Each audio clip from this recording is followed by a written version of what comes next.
મિત્રો, સામાન્ય રીતે કોઈ પણ દેશમાં પુરુષો અને સ્ત્રીઓ માટે અલગ શૌચાલય હોય છે, જેથી કરીને બંને પક્ષની ગરિમા સલામત રહે, સુરક્ષિત રહે.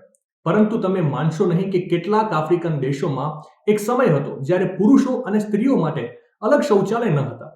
વર્ષો પહેલા ત્યાંના લોકો ખુલ્લા વિસ્તારોનો જાહેર શૌચાલય તરીકે ઉપયોગ કરતા હતા. મિત્રો, આ જેટલું અવિશ્વસનીય છે તેની પાછળના કારણો પણ એટલા જ રસપ્રદ છે. વાસ્તવમાં પૂર્વ આફ્રિકાના કેન્યા, યુગાન્ડા અને તાન્ઝાનિયાથી લઈને પશ્ચિમ આફ્રિકાના નાઇજીરિયા, ઘાના અને કેમરૂન સુધી ઘણા આદિવાસી સમુદાયોમાં શૌચને કુદરતી અને સામુદાયિક પ્રવૃત્તિ માનવામાં આવતી હતી. શૌચાલય શબ્દનો પણ ત્યાં કોઈ નિશ્ચિત અર્થ ન હતો.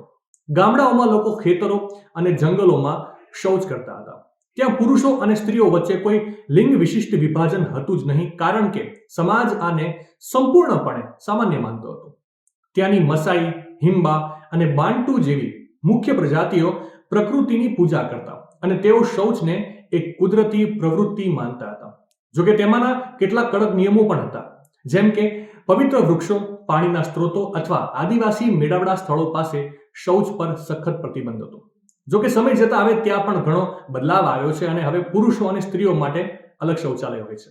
માહિતી સારી લાગી હોય તો રીલને વધારે શેર કરજો અને આવી જ અવનવી માહિતી માટે સંદેશ ડિજિટલ સાથે જોડાયેલા રહેજો.